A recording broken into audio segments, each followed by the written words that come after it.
ভাবেন তো একদিন সকালবেলা ঘুম থেকে ওঠার পর আপনারা দেখলেন পুরো শহরটাই না পানির নিচে, তখন আপনারা কি করবেন? আজকে আমি কথা বলবো নেটফ্লিক্সের নতুন একটা হট মুভি নিয়ে, যে মুভিটার নাম হচ্ছে দ্য গ্রেট ফ্লাড। এইটা না একটা ইন্টেন্স ডিজাস্টার থ্রিলার, যেখানে ভাই প্রকৃতি এবং মানুষের মাঝে লড়ার ছবি দেখা যায়। গল্পটার শুরুতে দেখা যায় একটা শহরে হঠাৎ করে ভয়ঙ্কর লেভেলের বন্যা চলে আসে, সবকিছু ধীরে ধীরে ডুবতে থাকে। একটা সিম্পল ফ্যামিলি এবং বেশ কিছু মানুষজন ওই অবস্থাতে তারা আটকা পড়ে। বাইরে পানি বাড়তে থাকে আর ভিতরে ভিতরে ভাই টেনশনও বাড়তে থাকে যে কে বাঁচবে আর কে মরবে। এবার থিমটা না একটু ডার্ক, শুধুমাত্র সার্ভাইভাল না, এর সাথে হিউম্যান নেচার, গ্রিড এবং স্যাক্রিফাইসের প্রশ্ন আছে। এইটা কোনো টিপিক্যাল ডিজাস্টার মুভি না ভাই, যেখানে শুধুমাত্র অ্যাকশনে ভরা থাকে। এইটা হচ্ছে ইমোশনালি হেভি, অনেক জায়গায় রিয়েলিস্টিক এবং গ্রিপিং ফিল।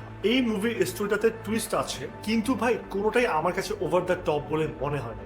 সবকিছু আমার কাছে গ্রাউন্ডেড বলেই মনে হয়েছে। এই মুভির কাস্টিংটা অনেক বেশি স্ট্রং, লিডে আছে অনেক বড় বড় নাম। এই মুভিটা রোটেন টমেটোর জন্য অনেক ভালো স্কোর পেয়েছে। এই মুভির ভিএফএক্স এবং সিনেমাটোগ্রাফি দুইটাই ছিল অনেক বেশি স্ট্রং, চোখে পড়বে, কিন্তু ভাই আপনার কাছে একবারও ওই জিনিসগুলো ফেক লাগবে। আপনারা যদি ইন্টেন্স ডিজাস্টার এবং থ্রিলার পছন্দ করেন, তাহলে দ্য গ্রেট ফ্লাড এই মুভিটা স্কিপ করা একদমই উচিত হবে না ভাই। এই মুভির রেটিং যদি আপনারা আমাকে জিজ্ঞাসা করেন, দেন আমি আপনাদেরকে বলবো 4 আউট অফ 5।